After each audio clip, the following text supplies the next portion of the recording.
Hi, everyone. Good afternoon, good evening, good morning, wherever you are in the world. My name is Lisa. I will be the host behind the scenes today.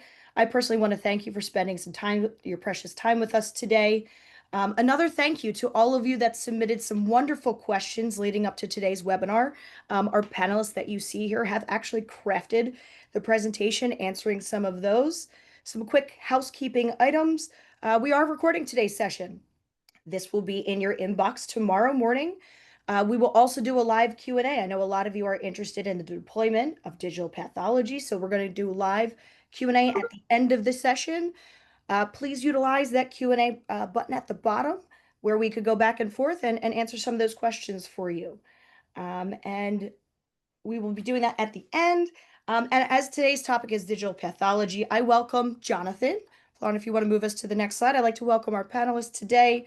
I welcome Jonathan and Heather. Jonathan is the Executive Director, Imaging Systems and Services at Stanford Health Care, with our friend, Heather Kimball, Senior Manager, IT Clinical Application at Stanford Health Care. And some of you might very well know our Florent here, who is our Chief Operating Officer, who's going to lead today's panelist session. So Florent, I'll hand it over to you to go through a bit of the agenda and get into the good stuff.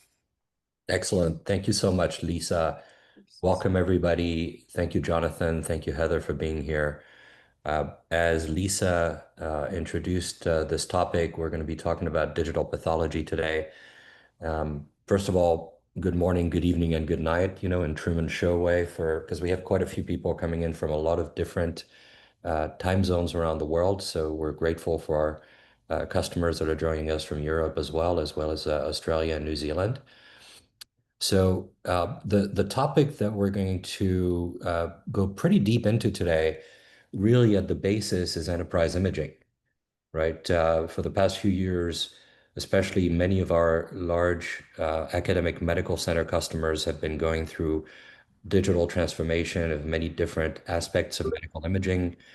The inclusion of course, of radiology and cardiology has been ongoing for decades now, but the addition of POCUS, point of care ultrasound, ophthalmology, all kinds of ologies that have historically not had a seat at the table in enterprise imaging really want and need one, not just because of, it makes good business sense for them to have their own seat at the table, right?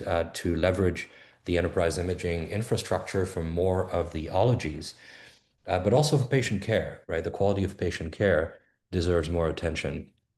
And so what's really interesting in these conversations about enterprise imaging, and we're going to be really interested to hear Stanford's um, plan for this, is that you cannot treat all of these ologies with a one size fits all, right? We are finding ourselves in the digital pathology space where radiology was 30 years ago, in pre-NEMA times, when digital imaging was already there, but without a DICOM standard. And over time, DICOM has made a big difference for a lot of ologies, but a lot of vendors are still not necessarily compliant with DICOM. And so we're going to go into the sorts of challenges that that creates for our customers, especially in terms of interoperability. So we're going to go into some practical things for you. There's a checklist that we've prepared for you to think about, before you embark on this process, even if you've already embarked into it. There are 6 key areas that will be gone into a lot of detail with Stanford, and of course, 10 practical recommendations that I hope you screenshot ad nauseum, because those things are really important for you to keep track of, before you set out on this journey. So let's think about this, and I'm going to engage Jonathan and Heather to talk about this. Why move to digital pathology, right? It seems like a very weird question to ask because, why wouldn't you? But there are a lot of reasons why you wouldn't if you're not ready. And so it's really important to have a really clear idea of stakeholder engagement. What is the goal? And so, Jonathan and Heather, please give us your perspective on why you started on this mad journey. Yeah. So we started on this journey probably about 6 years ago. And it began as, not a full implementation, and really to evaluate, could digital pathology replace the glass slides? And then COVID happened, and moving around the glass slides and having the pathologist on site really pushed the predominant deployment of digital pathology across our departments. And so we had to expand pretty quickly at that point in time. And we've learned a lot since then. At the time, the system that we used proprietary objects. It was a closed system, a closed silo, and um, and we're still using that system today. In the future, very near future, we will be converting over to a full DICOM solution, which will deploy across all divisions within digital pathology.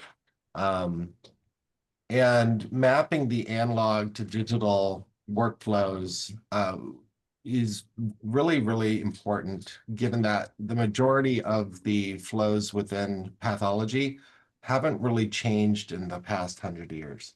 And so, they're still taking the tissue, they're still grossing the tissue, they're still creating the blocks and creating the slides all manually. And then, moving those glass slides and staining those glass slides, depending on what the pathologist is looking for. So, and then we have AI. So, we can't run AI typically against a glass slide. So, Right. Well, and a couple of other aspects to this, in quality assurance, when you're mapping an analog process into a digital process, there's a whole new world that you need to think about in terms of image quality, right? Because the way that you actually sample tissue and the way that it is scanned needs to be optimized so that the images themselves are able to be shared digitally without any loss of quality, right? So the QA side of it is also super important, not just the workflow side. And then different kinds of vendors offer different kinds of challenges, right? The biggest challenge that I think we've found in bringing this together for Stanford, and I think Heather can speak to this as well, is that there are different things that come out of whole slide imagers, different image standards. We have TIFF, we have iSyntax, we have DICOM. There are actually some actual DICOM that we can work with. So what's been your experience in vendor selection when you're looking at all these elements? I think what we also have to take into consideration is as you've been saying, Florent, right, is those vendors don't put their information in standard formats, right? So even if they are or have some sort of DICOM standard that they're using, you'll find the information that you're used to, like the accession number or the case number, as it is with digital pathology, right, in wrong fields or buried within the DICOM standard. So those are things that we're having to learn net new, in something that we've been all doing for years, right? DICOM is our standard, but they do not have that, as you were saying, as a set standard 100% yet. yeah, and to piggyback on that, I mean, the scanner vendors, they have, um, while there are several that now output DICOM, it's much like the age-old, DICOM is an Apple, but that's not the same as a Fuji Apple, Granny Smith Apple, or Macintosh. Um, and a lot of them, DICOM modality work list really doesn't make sense for a scanner because they're scanning 100 slides and you don't have a human in there. And so they're using OCR to read the barcodes, then to put the case ID into the header. And so Yep. typically you will only get one, maybe two identifiers in the header information as it's being sent over. Yeah, and we have a diagram, and we're going to go through this workflow with some of the subtleties that we need to think about. Now, another aspect in your adoption checklist should be to work with your IT team to make sure you can actually do this at scale using your infrastructure, right? And there is the added challenge of, are we doing this in the cloud? Are we doing this on-prem? Are we doing this in a hybrid environment? Is the PACS vendor a cloud vendor, right? And so the network infrastructure and the data storage infrastructure really have to be adapted and in many cases optimized and expanded to make room for these really large data sets. I think that's one of the things about digital pathology is that the image sets are quite large. And now most of our customers that have been doing digital mammography for the past few years know about tomo images and the ever growing size of the image sets. But can you give us an idea of the average size of a typical pathology study when it's digital? Yeah, typically we acquire that images in a lossy format. Um, lossless really doesn't make sense. Even at lossy, you're looking at 3.5 gigs to 5 gigs per image per slide. And that'll probably grow as the advanced scanning techniques occur. Yep. And it And also grows with the size of the slides too, right? And the amount of tissue that's on those slides. So there are some slides that will be smaller in their data sets, and then there'll be the larger, the breast slides or the whole mount prostate slides, which will have a lot more tissue on them, and they will be 2 to 3 times bigger than what we think the data sets are. yep. There's one thing that I heard from one of the vendors that's actually DICOM today is that when you're scanning a microscopic image, that little slide will turn into, if you were to print it, would be a 6-foot table, Yeah, right, for each image. So it's a lot and of have data. layers. Yep, and have layers too, right? So that's, if you're doing Z stacking, that's yet another layered image on top of it. Yeah. And then you have obviously the regulatory side, the validation side. You can't just, go from analog to digital. You need to verify that you're not introducing vulnerabilities for the patients, patient risks, and et cetera. So you need to think about those things. We're not going to go too much into detail into that because those are rabbit holes of their own. Staff training, of course, moving from analog to digital can be tough. We went through that with radiology. Until a few years ago, we still had some radiologists that had been in practice for 40, 50 years who were resisting digital radiology images, and they wanted their wet images. They wanted their actual wet read, right? So those staff training and adoption by the physicians is really important as well. Fortunately, many physicians coming out of medical school now don't want analog. They want, fully digital environments. And so before you set out into this, the ability to define a limited scope and compare diagnostic accuracy between analog and digital is one of those key steps that you should not skip, right? Pick a specific area, whether it's anatomic or just regular pathology, um, and do a limited scope proof of concept. Can you tell us how you went through that process at Stanford? Yeah, we Sure.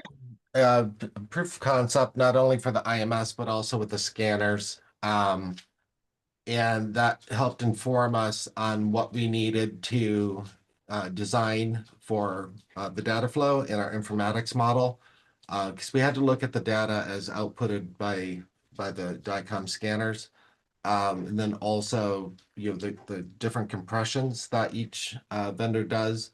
At this time, we don't have a standard compression. We will move towards that, but there's some enhancements that have to occur on the scanner side.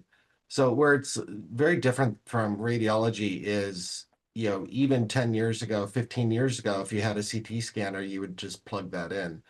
Pathology is very different. You have to qualify the entire digital pipeline, if you will, from scanner through router, through image management server, through hardware, through monitor, in what's called a cap validation against the glass slides to ensure that the digital image as it's being represented is identical diagnostically to the glass slides. And so, the cap validation, it consumes, time and effort from the IT side, but, mostly from the operations and physician side, in order to do that. And anytime one of those components changes, you have to go through that revalidation. So And then oh, sorry, Florent. Another item that was really important to the POCs that is the operations team in that fact, right? So like there are features for their workflows that they're looking for, and if you give them choices and you give them the option to act and to look at the systems and interact with them before you buy it, right? That gives them the buy-in more so, which is also very important, right? They're going to be using these systems, not the IT teams. Yep.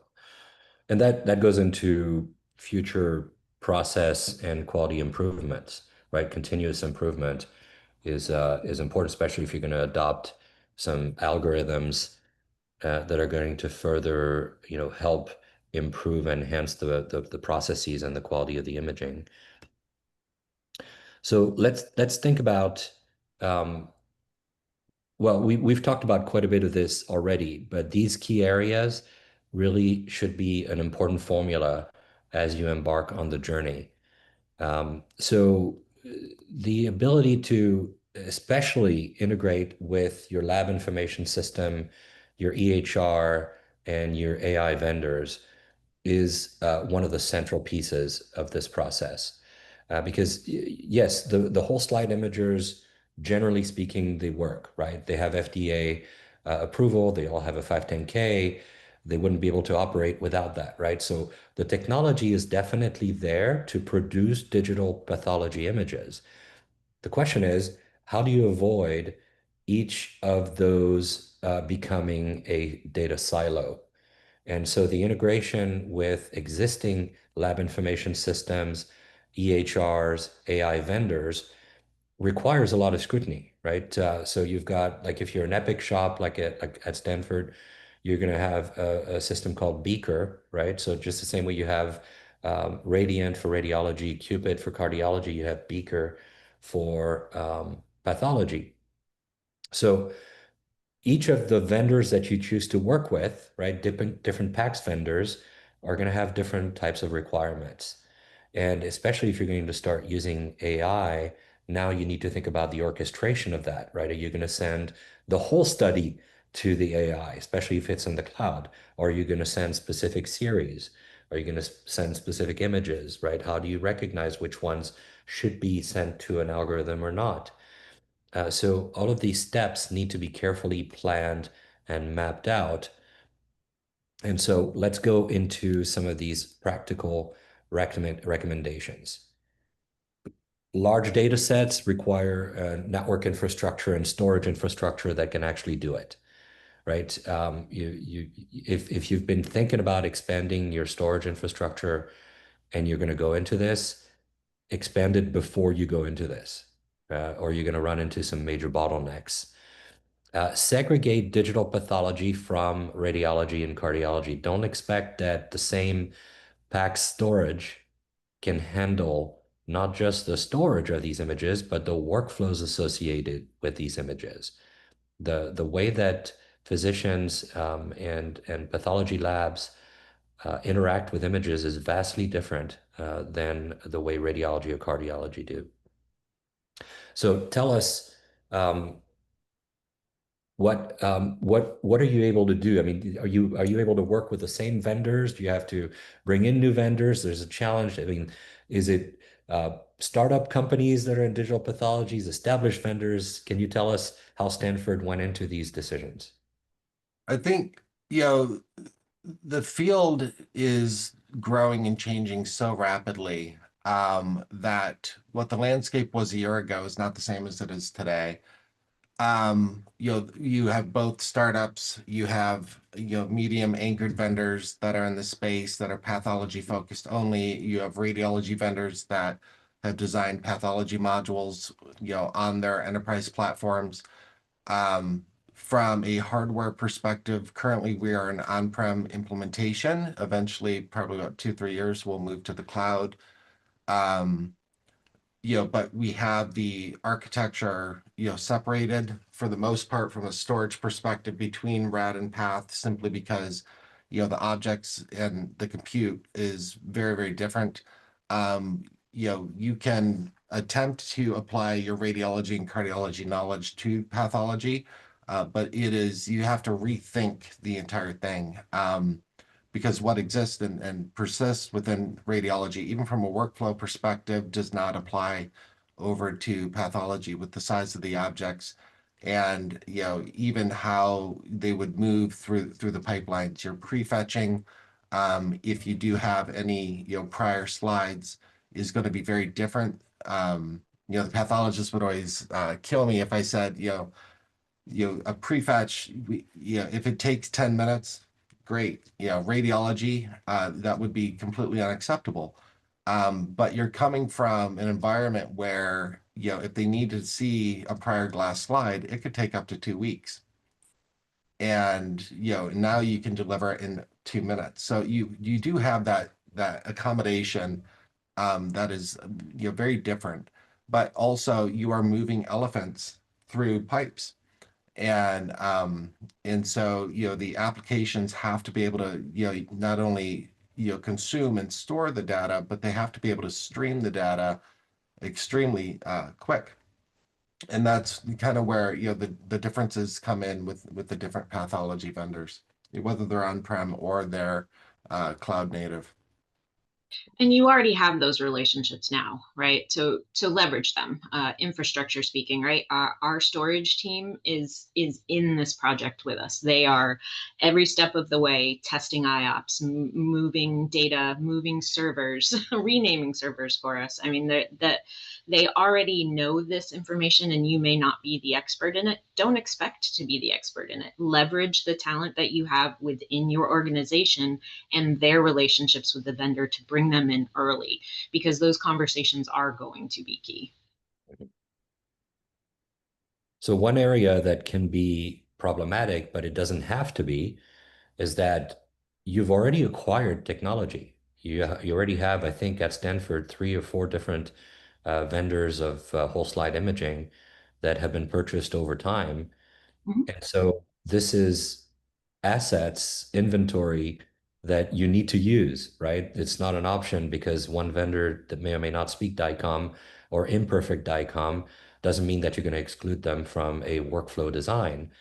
And so that's where the integration and interoperability are super important. What do you do with those data sets that are non-compliant from a DICOM perspective, right? They're compliant from a regulatory perspective. The images are fine, but how do you insert them into a DICOM workflow so that it becomes more standardized?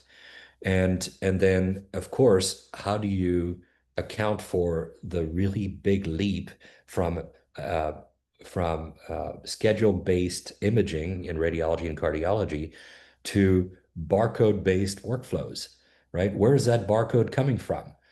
Do you have a barcode scanner? Who's doing the scanning? Or what kind of information is being shared through that barcode? Is it all the information that a DICOM header should contain? It probably isn't, right? I can see you not, shaking your head. No, it's not. So it's important to have a platform that lets you address those things. So tell us a little bit about that subtlety in workflow design. Yeah, so we created a standard informatics model, which is very more intense than what our radiology informatics model is, where in the fields that you write into the header are all going to be dependent on how you've built out your LIS and the standards that you use within your LIS. One of the issues that persists within pathology is the LIS of an external vendor, if they send, or external hospital sends their slides over, they have a different barcode. They have a different slide label, and that slide label is applied to the glass slide and scanned as part of the image. So being able to flip, session numbers and MRNs and patient names and, case descriptions, everything else that, like we do in radiology for inbound, teleradiology or, image exchange, that falls apart in pathology. And then on top of that, pathology doesn't use a standard barcode format.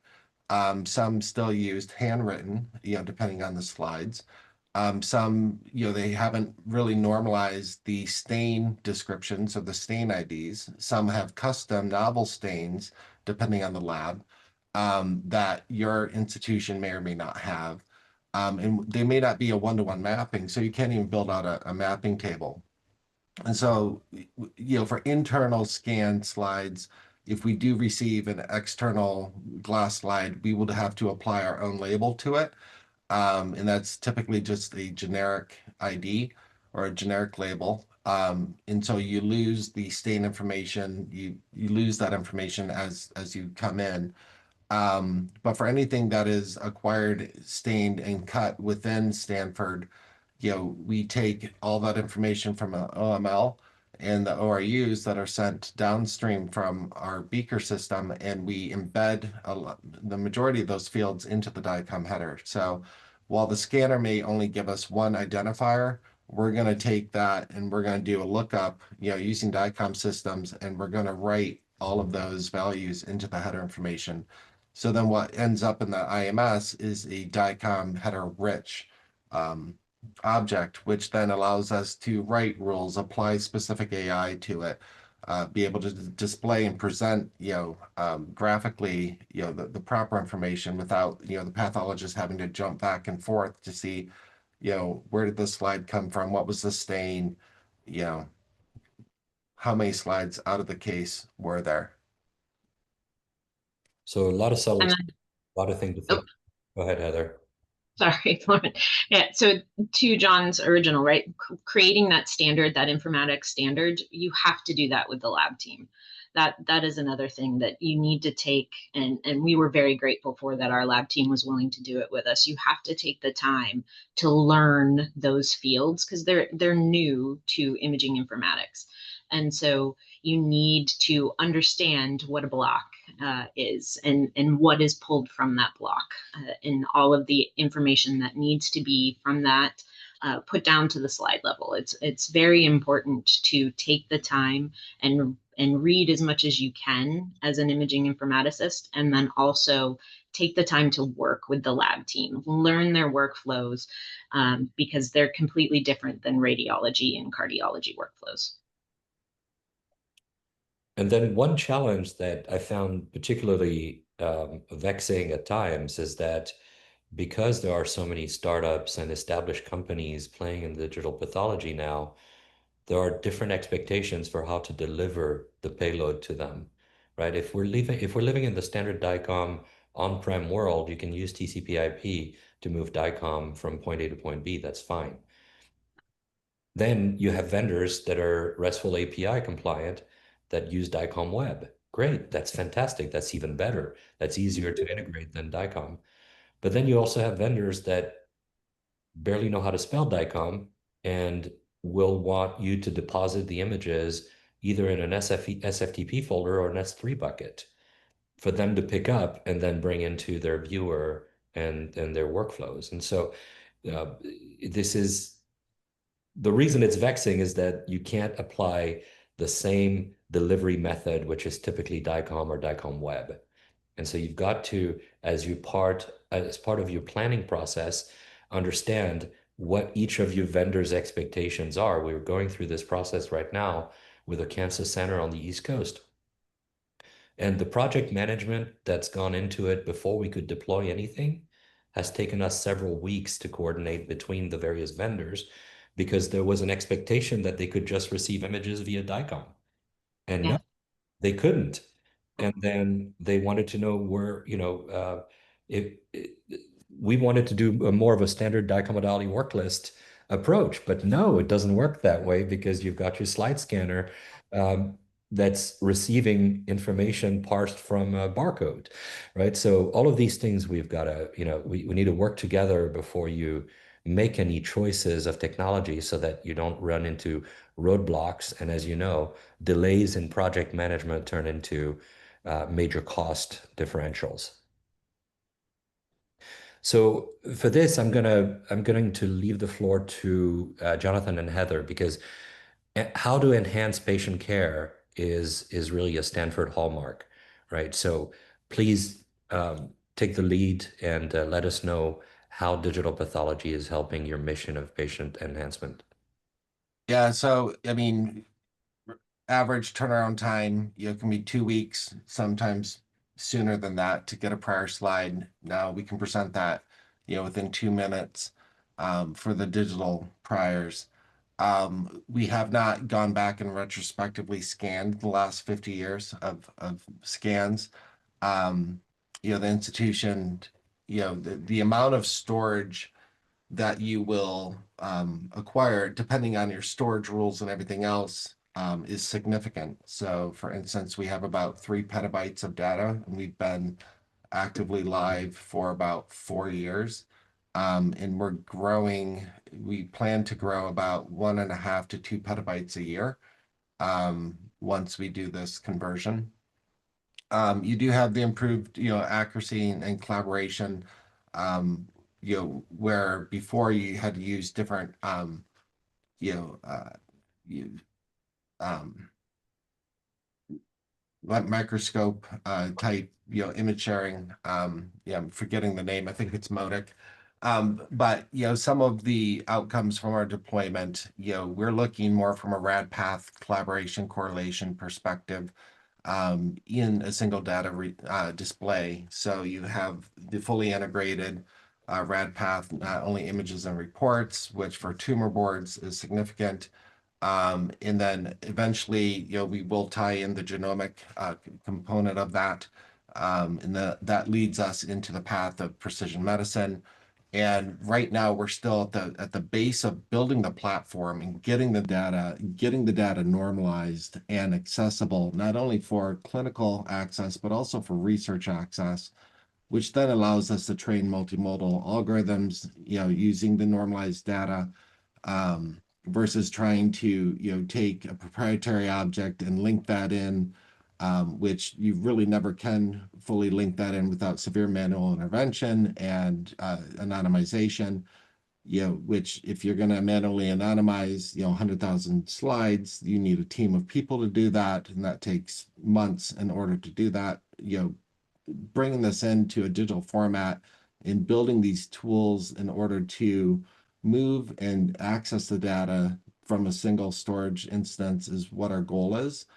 Because with radiology, it's fine if we want to copy over 200,000 CTs, to use for research or to publish a public data set.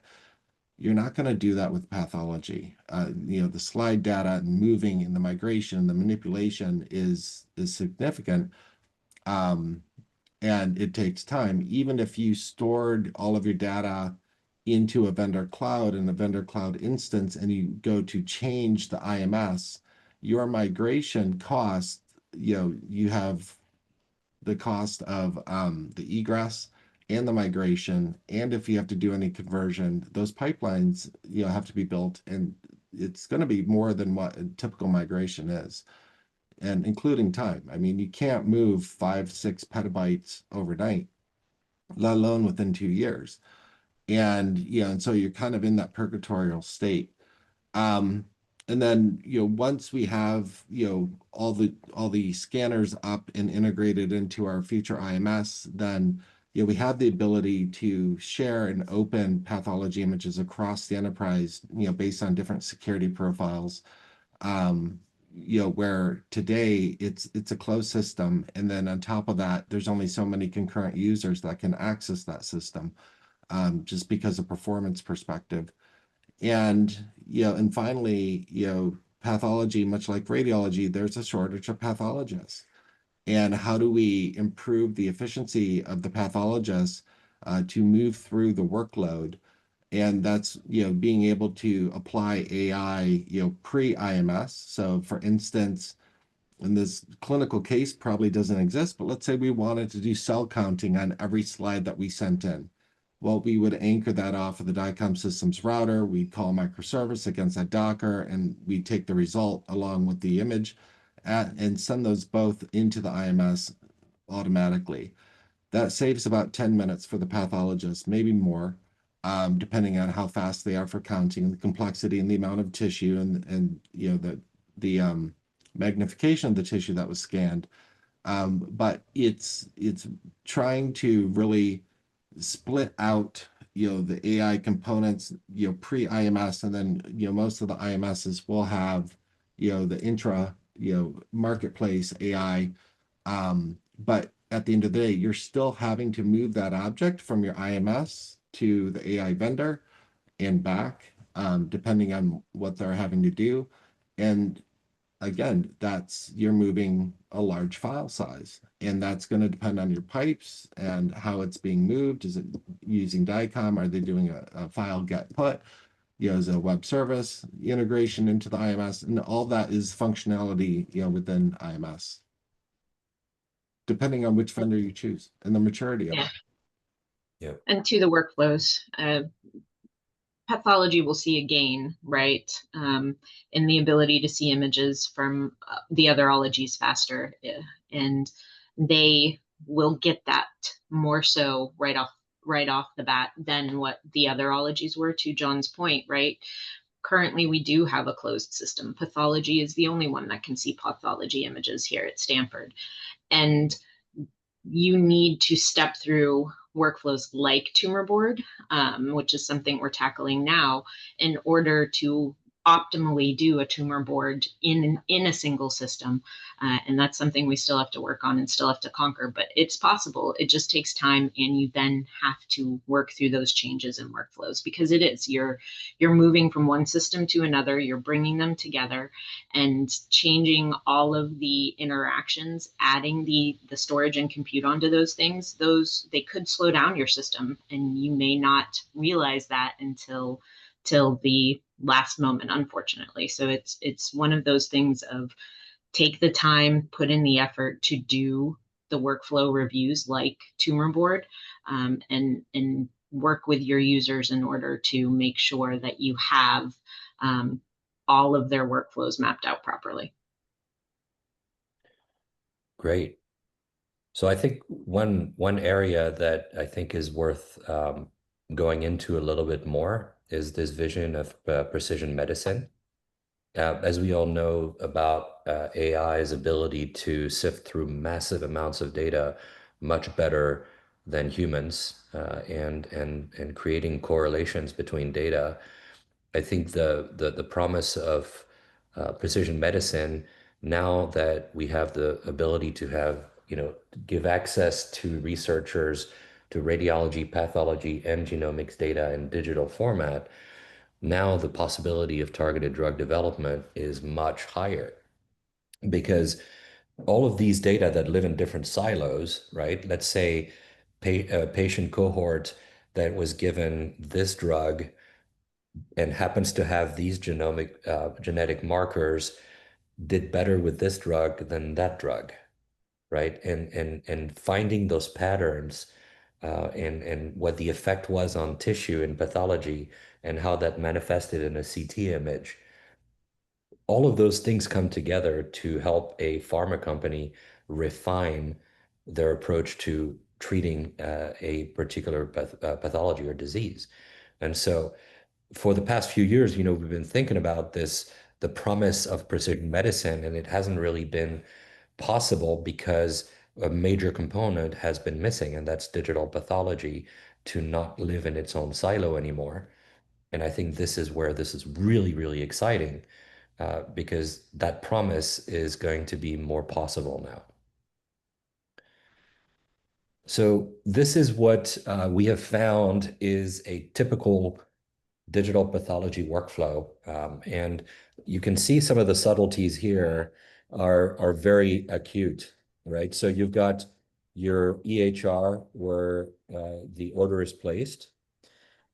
The patient demographics are conveyed via a barcode. That barcode is scanned. The digital path scanner, the whole slide imager, receives the patient demographics and attaches the patient demographics to the images. Those images are produced, and then they're produced, but in different formats, right? And each of these formats need to be handled a little bit differently. And so we need to go in our engine in this process through a transformation process, normalization and conversion of those images, in a way that doesn't mess with the integrity of the images, right? It's actually super important. You can't treat an NDPI or a TIFF the same way that you would treat an iSyntax formatted set of images, because those images are specifically calibrated to be viewed in a viewer by that vendor, right? So now you're trying to make those images viewable by many viewers.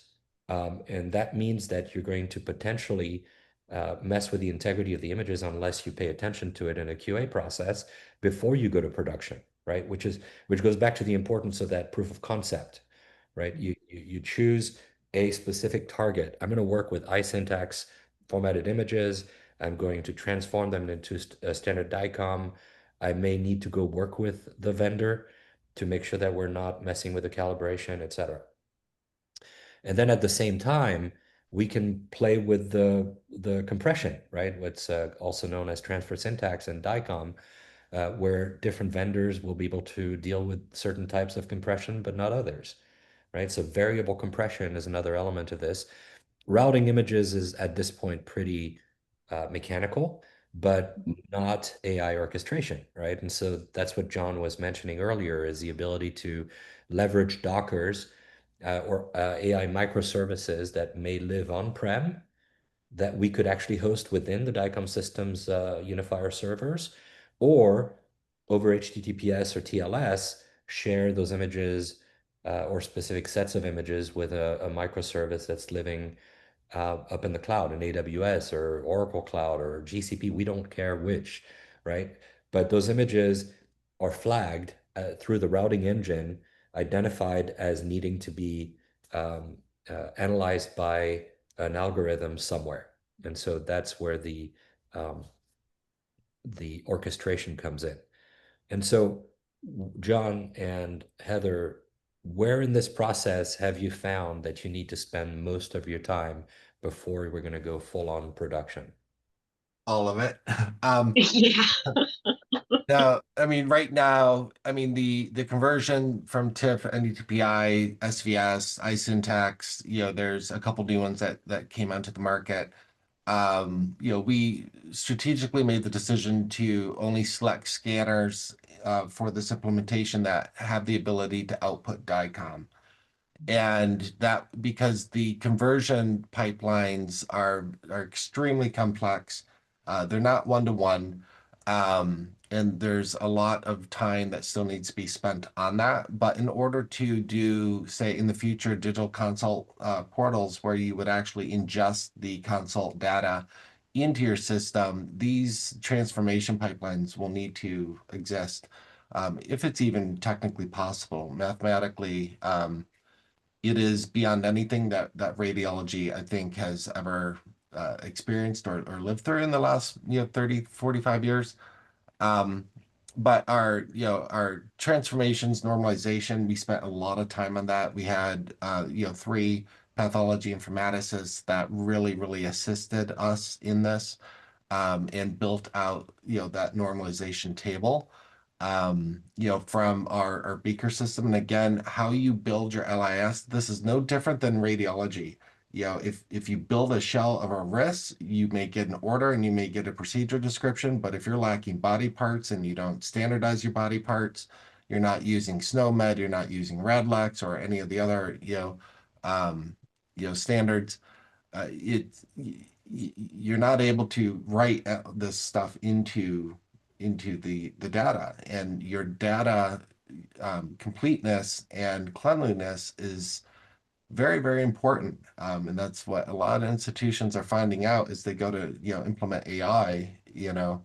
Having a standard data model and informatics model is paramount. And then I know Heather and team, they've spent a lot of time on the workflow and the data flow, operationally. There's a lot to that. So You'll find workflows. A big one we're working through right now is our QA workflows. We don't tag a lot of our QA workflows with barcode labels. So they're barcode labels from the stainers. So those are things that you're going to fall into, as I'll say, and have to learn about on the fly if you by chance just didn't think that was going to be as big of an issue as what it turns out to be, because the QA workflows are really important, right? And going back to the CAP validation, right? Those are workflows that are really important to the lab team. They have a lot of accreditations that they have to take into consideration that from a digital image perspective, we don't in IT. Very good. I wanted to go through one more visual to help our audience visualize what kind of process we go through to actually deliver the payload, right? So the way this AI orchestration works is actually pretty elegant, and the devil is in the details, like in any other workflow design. But since DICOM systems is the routing mechanism, the images are flowing through the router, right? It's responsible for delivering images. So we are able to use the router almost like a toll booth before you step into that workflow to say, wait a minute, I see metadata, which is where those pathology informaticists' work is so important. What are those elements that we need to be paying attention to? We need to make sure they exist in the DICOM headers so that we can act on them as triggers, right? So let's say we have filter number 2 that corresponds to an algorithm that we're hosting in the router in Docker number 5. We're leveraging not just the Dockerization of that algorithm, we're also leveraging DICOM Web or DICOM, but preferably DICOM Web, to share metadata, pixel data, right? Metadata is through KetoRS, pixel data through WhatORS, and then we're getting results back through StowRS. Which is why using a RESTful API is so much more elegant, right? It's a much quicker way to share information between applications.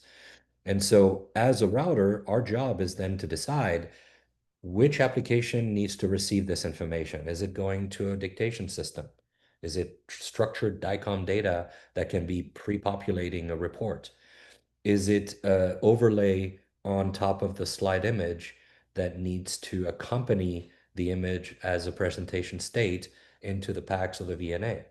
Is it an HL7 message that needs to go to the lab information system, or a FHIR message, which is the next generation of HL7? Or do we need to convert HL7 to DICOM, right? If we receive an HL7 message, but the information needs to be converted into DICOM to be usable, that's another transformation we can go through before we even deliver that payload. So just wanted to give you a bit of a view into what goes on behind the scenes in the plumbing. So I think we are nearly, yes, we have 10 minutes left with our audience. And so I wanted to leave some time for some questions. Some questions were already submitted before this webinar. But Lisa, can I ask you if we have some questions from the audience that we can answer live? Yeah, absolutely. Jonathan's been doing a great job on the background to answer some of those. But I found this one pretty interesting. So they're interested in understanding the clinical concerns and challenges associated with implementation.